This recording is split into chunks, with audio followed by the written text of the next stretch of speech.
Hi అండి. అందరికీ నమస్తే. నేను మీ తెలుగమ్మాయి లక్ష్మి. అందరూ ఎలా ఉన్నారు ఫ్రెండ్స్? బాగున్నారా? నేనైతే చాలా బాగున్నాను. మీరందరూ ఎలా ఉన్నారు అనేది కింద కామెంట్ సెక్షన్‌లో నాతో షేర్ చేసుకోవడం అస్సలు మర్చిపోవద్దు. మరొక నేచురల్ విలేజ్ వ్లాగ్‌తో మళ్ళీ మీ ముందుకొచ్చేసాను. మన శబరి అమ్మమ్మ మార్నింగ్ రొటీన్ ఎంత హెల్తీగా, బ్యూటిఫుల్‌గా ఉంటుందో తెలుసా అండి? అమ్మమ్మ మార్నింగ్ లేచిన తర్వాత కొన్ని పనులు చేసేసుకొని, చక్కగా స్నానం చేసేసి, ఈ విధంగా సూర్యునికి నమస్కారం చేసుకుంటదండి. అమ్మమ్మ ఆహ్, చెప్పాను కదండీ! కొంచెం వయసులో ఉన్నప్పుడు టెంపుల్‌లో సేవ చేయడానికి వెళ్ళేది. మా ఊరి శివాలయం తుడిచి, చక్కగా ముగ్గులవి పెట్టి, ఆ శివయ్యకి పువ్వులవి పెట్టి వచ్చేదనమాట. ఆ విధంగా అమ్మమ్మకి కొన్ని మంత్రాలు, కొన్ని శ్లోకాలు, హారతి పాటలు ఇవన్నీ వచ్చండి. చక్కగా సూర్యుని ఎదురుగా నిలబడి శ్లోకాలు ఇవన్నీ కూడా చదువుకుంటది. ఎంత బాగా నమస్కారం చేసుకుంటదో అండి. నాకలా చూడాలనిపిస్తూ ఉంటది అమ్మమ్మని. ఇంకిక్కడ సూర్యునికి నమస్కారం చేసుకున్న తర్వాత తులసమ్మ దగ్గర కూడా అట్లా నమస్కారం చేసుకొని భూమాతకి కూడా మొక్కుతదండి. ఇంకా తర్వాత అమ్మమ్మ టిఫిన్ చేసేసి విప్పుకున్న చీర అంటే స్నానం చేసి విప్పిన చీర ఉంటది కదండీ! ఆ చీర చక్కగా ఉతికేసుకొని డాబా పైన చాలా నీట్‌గా ఆరేసుకొని వస్తదండి. అంటే ఇంకా ఇస్త్రీ చేసిన చీర ఎలా ఉంటుంది అలా ఆరేసుకుంటదనమాట. ఆ పొడుగు నుంచి ఈ పొడవుకి అలాగే మడతెట్టేసుకుంటదండి. చాలా నీట్‌గా బట్టలు ఉతుక్కొని ఆరేసుకుంటది. ఆ కాలం వాళ్ళకి ఎలాగైనా ఓపిక ఎక్కువ కదండీ! వాళ్ళు చేసే పనులు ఇప్పుడు ఈ జనరేషన్‌లో మనం చేయలేకపోతున్నామేమో అనిపిస్తది. మన సీతారాం తాతయ్య గారు ఉంటారు కదండీ! యూపీలో. ఆయన కూడా అంతే. మార్నింగ్ లేచిన వెంటనే చక్కగా సూర్య నమస్కారం ఇవన్నీ చేసుకుంటారు. తులసి మొక్కకి నమస్కారం చేస్తారు. భూమాతకి కూడా నమస్కరిస్తారనమాట. పాతకాలం వాళ్ళందరూ కూడా ఒక మంచి రొటీన్, హెల్తీ రొటీన్‌ని ఫాలో అవుతూ ఉంటారు కదండీ! చూస్తే భలే ముచ్చట వేస్తది నాకైతే. ఇంకిక్కడ మా మాదిరి బయలుదేరుతుందండి. మార్నింగే వెళ్ళిపోతుందనమాట. తర్వాత ఎండొచ్చేస్తది వెళ్ళలేము అని. అది కూడా మంచిదేలెండి. మార్నింగ్ వెళ్ళిపోతే మనకంత ఎండ తెలీదు. మీకు తెలుసు కదండీ! రాజమండ్రిలో ఉంటారు మాదిరి వాళ్ళు. ఇంకా మార్నింగే బస్‌కి వెళ్ళిపోతుందనమాట. కొంచెం ఎండొచ్చిన తర్వాతయితే ఇంకా ఉక్కపోత అవి స్టార్ట్ అయిపోతే బస్‌లో కూర్చోలేము కదండీ! సో, అందుకని చాలా ఎర్లీగానే వెళ్ళిపోతుంది. ఇంకా బొట్టు పెట్టి బ్లౌజ్ పీస్ అయితే పెట్టాను. ఆహ్, మాధురికి ఏడుపొచ్చేస్తదనమాట. ఇంక వెనక్కి తిరిగి చూడదండి మాధురి. మాధురి పాప కూడా అంతే. వెళ్ళిపోయేటప్పుడు ఇంక వెనక్కి తిరిగి చూడరు. వెనక్కి తిరిగి చూస్తే మళ్ళీ ఏడుపొచ్చేస్తది అత్తయ్య అంటదనమాట. ఇంక మా మాధురి పాప చూసారు కదా నందిని, నేను వెళ్ళిపోతున్నాను నేనింక రాను అంటుంది. మళ్ళీ ఎనక్కొస్తే ఏడుపొచ్చేస్తదంట. ఇంకా సాత్విక్ ఇద్దరిని హగ్ చేసుకొని వాళ్ళకి బాయ్ చెప్తుందండి.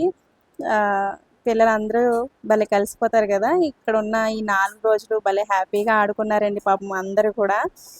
ఇంక రాజమండ్రి వెళ్ళిన తర్వాత నందిని ఒక్కతే ఉంటుందండి. బైక్ ఎక్కిన తర్వాత పాపం చాలా ఏడ్చేసిందంటండి. బస్ ఎక్కేటప్పుడు కూడా నందిని చాలా ఏడ్చిందంట. ఇంటి దగ్గర నుంచి అలా వెళ్ళిపోయింది గానీ, ఏడుపుని ఆపుకుని వెళ్ళిపోయిందనమాట పాపం. వీళ్ళని హగ్ చేసుకొని, బాయ్ చెప్పేసి వెళ్ళిపోయింది. వాళ్ళ తాతయ్య బైక్ ఎక్కిన తర్వాత చాలా ఏడ్చిందంటండి. రాజమండ్రి వెళ్ళిన తర్వాత కూడా ఏడిపేనంట పాపం. నాకు సాత్విక్ గుర్తొస్తున్నారు. మళ్ళీ వెళ్దామమ్మా అని పాపం చాలా ఏడ్చిందంట. ఇంకా పిల్లలు అంతే కదండీ! ఎక్కడ అలవాటయిపోతే అక్కడే ఉంటాము అంటారు. ఒకళ్ళుంటే గనక ప్రాబ్లమ్ ఉంటుందండి. ఇప్పుడు మాధురికి ఒకతే పాప కదా! ఇక్కడ ఉన్నంత కాలం ఇక్కడ పిల్లలతో ఆడుకుంటుంది. వెళ్ళిపోయిన తర్వాత ఎప్పుడు కూడా అలా బెంగ పెట్టుకొని ఏడుస్తూ ఉంటదంటండి.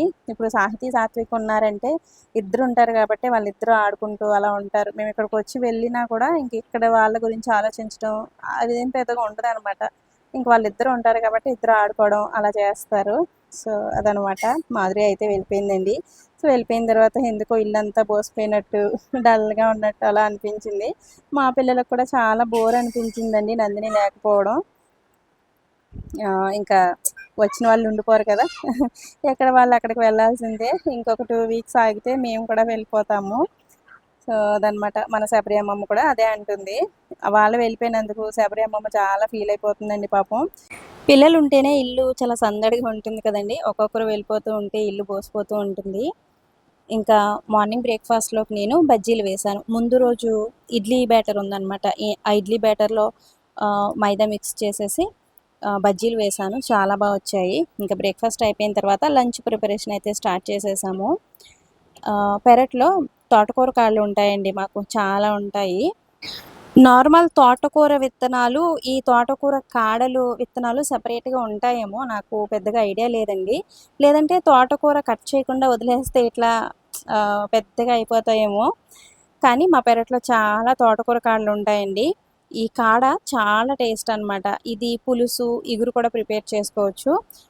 పచ్చిరొయ్యలు, తోటకూర కాడ పులుసు, అలాగే ఇగురు చాలా బాగుంటాయండి. పచ్చిరొయ్యలు వేసుకున్నా, ఎండురొయ్యలు వేసుకున్నా చాలా టేస్టీగా ఉంటదనమాట. సో, కొంతమంది మజ్జిగ పులుసు అవి తయారు చేస్తూ ఉంటారు కదా! అత్తమ్మ శనగపిండి వేసి మజ్జిగ పులుసు తయారు చేస్తారు కూరగాయలన్నీ వేసి. అందులో కూడా ఈ తోటకూర కాడ వేస్తారనమాట. టేస్ట్ చాలా చాలా బాగుంటుంది. మా గోదావరి సైడ్ ఎక్కువగా ఈ తోటకూర కాడలు దొరుకుతాయండి. ఎంతమందికి ఇష్టం అనేది కింద కామెంట్ చేసి చెప్పండి. మా పెరట్లో చాలా ఉంటాయి. మా ఇంటికొచ్చిన చాలామంది ఈ తోటకూర కాడలు తీసుకువెళ్తూ ఉంటారు. వీటి ఆకు కూడా మనం యూజ్ చేసుకోవచ్చండి. ఆకు కూడా అత్తమ్మ వాళ్ళు ఫ్రై చేసుకుంటారు. ఇప్పుడైతే నేను ఆకు తీసి పడేశాను. అంత బాలేదనమాట. కొంచెం బాగా ముదురుగా అయిపోయింది. అందుకని ఆకైతే తీసేశాను. కాడలు మాత్రమే యూజ్ చేసుకుంటున్నాము. ఇద్దరు ముగ్గురు అడిగారండి, లక్ష్మి గారు మీరు పాలకొల్లులోనే ఉన్నారా, యూపీ వెళ్ళిపోయారా అని అడుగుతున్నారు. వాళ్ళకి ఆ డౌట్ ఎందుకు వచ్చింది అంటే, ఇప్పుడు ప్రజెంట్ అందరికీ కూడా స్కూల్స్ రీఓపెన్ అయిపోయాయి కదండి ఆంధ్రాలో.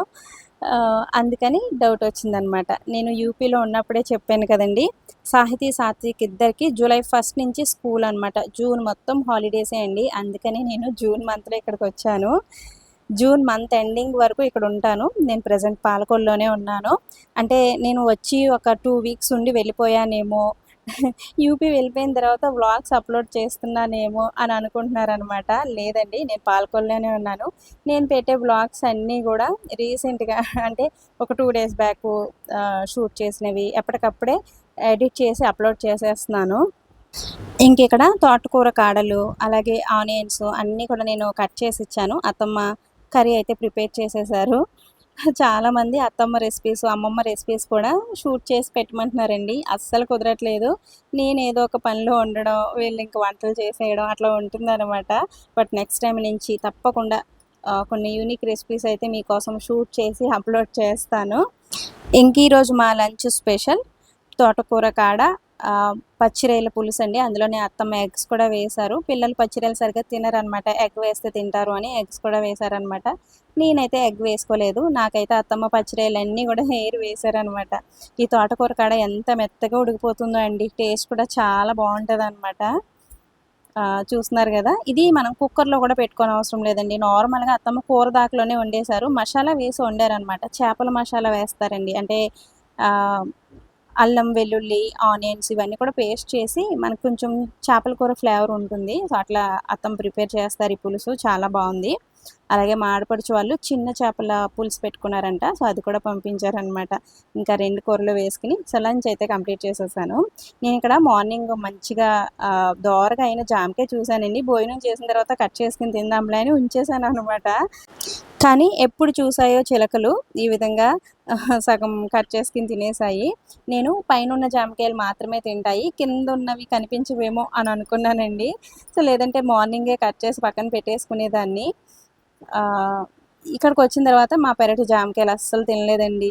అంటే అన్నీ మంచిగా దోరగా ఉన్న కాయలన్నీ పైనే ఉన్నాయన్నమాట. కిందకి ఏవి అందట్లేదు. అందుకని ఇంకా తినలేదు. కింద 1, 2 కాయలున్నాయి. అవి కూడా తినేస్తున్నాయన్నమాట. ఇంకా ఈ ఆకుల మధ్యలో 1, 2 కాయలున్నాయి. అవి కూడా కట్ చేసి పిల్లలకి ముక్కల కింద కట్ చేసి పెట్టాను. ఇంకా మార్నింగ్ మాధురి వెళ్ళింది కదండీ! ఈవినింగ్ టైంలో నేను అన్నయ్య వాళ్ళ ఇంటికైతే వెళ్తున్నాను. యాక్చువల్లీ ఏంటంటే ముందు రోజే వెళ్దాం అనుకున్నానండి. ఇంక మాధురి వాళ్ళున్నారు. పాపం వాళ్ళు మా గురించి వచ్చారండి. మేము వస్తున్నామని రాజమండ్రి నుంచి వచ్చింది మాధురి. మాధురిని వదిలేసి వెళ్ళాలనిపించలేదు. అన్నయ్య వాళ్ళు కూడా ఫోన్ చేస్తున్నారనమాట రమ్మని. మా నందిని వాళ్ళు ఫోన్ చేస్తున్నారు. మళ్ళీ మాకు స్కూల్స్ ఓపెన్ చేసేస్తారు కదా అత్తయ్య! మీరు రండి. సాహితీ, సాత్విక్ వాళ్ళతో మేము ఆడుకోవాలి కదా అని నందిని ఫోన్ చేస్తా ఉందనమాట. ఇంక అందుకని పెద్దన్నయ్య వాళ్ళ ఇంటికైతే ఈవినింగ్ టైంలో పెద్దన్నయ్య వాళ్ళ ఇంటికొచ్చేసాను. మీకు తెలుసు కదండీ! అన్నయ్య వాళ్ళు కూడా పాలకొల్లులోనే ఉంటారు. ఒక 15, 20 మినిట్స్ జర్నీ ఉంటుందంతే అత్తయ్య వాళ్ళ ఇంటికి, పెద్దన్నయ్య వాళ్ళ ఇంటికి. ఇంకిక్కడ నేను పెద్దన్నయ్య వాళ్ళ ఇంటికైతే వచ్చాను. నా బుజ్జి మేనల్లుడు హర్ష అండి. నేను ఎప్పుడు ఇంటికొచ్చినా సరే, నేను పిలిచిన వెంటనే నా దగ్గరికి అస్సలు రాడు. ఒక 15, 20 మినిట్స్ పడతదనమాట నా దగ్గరికి రావడానికి.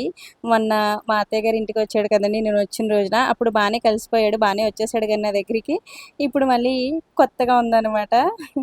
నా దగ్గరికి చాలా సేపు రాలేదు. ఇంక నేను మా అమ్మ దగ్గరికి వెళ్ళి అలా పడుకున్నాను మా అమ్మ అని. ఇంక మా నానమ్మ అంటూ దగ్గరికొచ్చేసాడనమాట. నేను అన్నయ్య వాళ్ళ ఇంటికి వస్తుంటే మన శబరి అమ్మమ్మ చాలా ఫీల్ అయిపోయిందండి. మార్నింగ్ మాధురి వాళ్ళు వెళ్ళిపోయారు. ఇప్పుడు మీరు వెళ్ళిపోతున్నారు. ఇల్లంతా బోసిపోతుంది అంటుందనమాట. నేను ఇక్కడికొచ్చినప్పుడు అంటే ఆంధ్ర వచ్చినప్పుడు 10, 15 డేస్ అలా ఉండి వెళ్ళిపోతూ ఉంటాను కదండీ! అన్నయ్య వాళ్ళ ఇంటికొచ్చి ఎక్కువ రోజులు ఉండడానికైతే అస్సలు కుదరదు. ఒకవేళ వచ్చినా మార్నింగ్ వచ్చి ఈవినింగ్ వెళ్ళిపోవడమో, లేదంటే 1 డే ఉండి వెళ్ళిపోవడం అలా ఉంటదనమాట. ఇప్పుడు కొంచెం ఎక్కువ రోజులు ఉంటాను గాబట్టి, ఇప్పుడు పెద్దన్నయ్య వాళ్ళ ఇంట్లో ఒక 1 వీక్ ఉంటాను. ఆడపిల్ల పుట్టింటికి వస్తే ఆ ఆనందమే వేరు కదండీ! వచ్చిన వెంటనే మా అమ్మ దగ్గర అట్లా కూర్చుని పోయాననమాట. ఇక్కడికొస్తే నేను పెద్దగా వీడియోస్ ఏం షూట్ చేయనండి. ఎందుకంటే ఇక్కడికొస్తే ఫుల్ రెస్ట్ మోడ్‌లోకి వెళ్ళిపోతాను. అమ్మ, వదిన వాళ్ళు నా చేత ఏ పని చేయించరు. ఏ పని చెప్పరనమాట. ఇంకా ఖాళీగా ఉంటాను గాబట్టి, వీడియోస్ షూట్ చేయడానికి కూడా నాకు కంటెంట్ ఏమీ ఉండదండి. అన్నయ్య వాళ్ళ ఇంటికొచ్చి నేను ఆల్రెడీ 5 డేస్ అయింది. నేను వీడియోస్ ఏమి షూట్ చేయలేదు. 1, 2 షూట్ చేశాను. అవి అప్‌లోడ్ చేస్తాను ముందు. నెక్స్ట్ వీడియోలో మీకు అన్నయ్య వాళ్ళ ఇంటి దగ్గర వ్లాగ్ అయితే వస్తుంది. ఇంక చూసారు కదండీ! నేను మా అమ్మ ఒళ్ళో కూర్చుంటే, మీ అమ్మ కాదు మా నానమ్మ అని నా మేనల్లుడొచ్చి నా దగ్గర కూర్చున్నాడు. మా అమ్మ దగ్గర కూర్చున్నా, మా అన్నయ్య దగ్గర కూర్చున్నా వాదాలేస్తూ ఉంటాడండి. మీ అన్నయ్య కాదు, మా డ్యాడీ, మీ అమ్మ కాదు, మా నానమ్మ అని. పిల్లలు అంతే కదండీ! వాళ్ళని ఇంకా ఆట పట్టించాలని ఉంటది నాకైతే. ఇంకా ఇంకా ఎక్కువ ఏడిపిస్తూ ఉంటాను. ఇంకా నైట్ డిన్నర్‌లోకి పెద్దన్నయ్య షాప్ నుంచి మాకు స్పెషల్ రెసిపీస్ అయితే వచ్చేసాయి. మీకు తెలుసు కదండీ! పెద్దన్నయ్యకి ఫాస్ట్ ఫుడ్ సెంటర్ ఉంది నరసాపురంలో. Chicken dum biryani, chicken fried rice, chicken noodles, chicken manchurian ఇట్లా చాలా ఐటెమ్స్ అయితే అవైలబుల్ ఉంటాయి. మేము వస్తున్నాము అని అన్నయ్య chicken dum biryani, chicken fried rice ఇవన్నీ పంపించాడనమాట. అసలు ఎంత తృప్తిగా తిన్నామో అండి. చాలా రోజులైపోయింది. అంటే 5 మంత్స్ అయిపోయింది చికెన్ దమ్ బిర్యానీ తిని. ఇంట్లో ప్రిపేర్ చేసుకుంటాం గానీ, బయట ఫుడ్డు ఆ బిర్యానీ టేస్టే వేరు కదండీ! యూపీలో ఈ విధంగా చికెన్ దమ్ బిర్యానీలవి దొరకవు. దొరికినా కూడా అదొక రకమైన టేస్ట్ అండి. కొంచెం స్వీట్‌గా ఉంటాయి. అస్సలు మన మసాలా ఫ్లేవర్స్ గానీ ఏవి ఉండవు. ఇంకా చాలా తృప్తిగా తిన్నామనమాట చికెన్ దమ్ బిర్యానీ. సో, సాహితీ, సాత్విక్ ఇద్దరు కూడా చాలా ఎంజాయ్ చేస్తూ బావుంది అనుకుంటూ తిన్నారు. నేను యూపీలో చాలా హెల్తీగా తింటాను. నైట్ టైమ్ చాలా తొందరగా తినేస్తాను కదండీ! ఇక్కడికొస్తే మాత్రం ఆ టైమింగ్స్ ఏమి పాటించను. ఫుడ్ విషయంలో కూడా అస్సలు కంట్రోల్ ఉండదండి. నాకిష్టమైన ఫుడ్ అంతా కూడా చాలా ఎంజాయ్ చేస్తూ కడుపు నిండా తింటాను. ఇక్కడి నుంచి వెళ్ళే లోపు నేను ఒక 3, 4 కేజెస్ వెయిట్ కూడా పెరిగిపోతాననమాట. అలా ఉంటది. ఇక్కడ అంటే యూపీలో దొరకని ఫుడ్ అంతా ఇక్కడ ఎంజాయ్ చేస్తూ ఉంటామనమాట. ఇంకా కడుపు నిండా బిర్యానీ తిన్న తర్వాత ఒక హాఫ్ అన్ అవర్ వాకింగ్ అయితే చేసుకున్నానండి. మార్నింగ్, ఆఫ్టర్‌నూన్ లంచ్ అయిపోయిన తర్వాత కంపల్సరీ వాకింగ్ అయితే చేస్తాను. ఇక్కడ వాకింగ్ చేసుకోవడానికి కూడా చాలా బావుంటుందండి. చల్లగా ఈరోజు గాలి కూడా వేస్తుందనమాట. సో, వాకింగ్ చేసుకున్న తర్వాత చాలా సేపు నా మేనల్లుడితో ఆటలైతే ఆడుకున్నాను. వదిన వాళ్ళ కాలనీలో మన సబ్స్క్రైబర్స్ చాలామంది ఉన్నారండి. నాకు కామెంట్స్ పెడుతూ ఉంటారనమాట. లక్ష్మి మాది కూడా మీ వదిన వాళ్ళున్న కాలనీనే అని చెప్తూ ఉంటారు. వదినని కూడా చాలామంది గుర్తుపడుతూ ఉంటారంటండి. పాలకొల్లు వెళ్ళినా, సాయిబాబా టెంపుల్‌కి వెళ్ళినా, ఎక్కడికి వెళ్ళినా వదినని కూడా చాలామంది గుర్తుపడుతూ ఉంటారంట. వదిన చెప్తూ ఉంటది. ఇంకిక్కడ మేమొస్తే గనక ఇంక పిల్లలుంటే ఇల్లంతా సందడిగానే ఉంటుంది కదండీ! మేమొస్తే ఇంకా 10:30 అయినా, 11 అయినా టైమే తెలీదండి. సో, నైటంతా చక్కగా ఇట్లా ఆటలాడుకుంటూ ఉంటాము. ఇంకిక్కడ నైట్ ఎంత లేట్‌గా పడుకున్నా, మార్నింగ్ ఎంత లేట్‌గా లేచినా కూడా అడిగేవాళ్ళు ఎవరు ఉండరనమాట. సో, ఇది ఫ్రెండ్స్ ఈరోజు వీడియో అయితే. ఇంక ఈ వీడియోని ఇంతటితో ఎండ్ చేసేస్తున్నాను. వీడియో నచ్చితే తప్పకుండా ఒక లైక్ ఇవ్వడం, ఒక మంచి కామెంట్ పెట్టడం, ముఖ్యంగా వీడియోకి హై పాయింట్స్ ఇవ్వటం మాత్రం అస్సలు మర్చిపోవద్దు ఫ్రెండ్స్. మీరు వీడియోకి హై పాయింట్స్ ఇవ్వడం వల్ల ఈ వీడియో మరికొంతమందికి షేర్ అవుతుంది. నాకు చాలా హెల్ప్ అవుతుందనమాట. అందుకని వీడియో చూస్తున్న ప్రతి ఒక్కరు వీడియోకి హై పాయింట్స్ ఇవ్వండి. సో, మరొక మంచి వీడియోతో మళ్ళీ మీ ముందుకొస్తాను. Thanks for watching. బాయ్.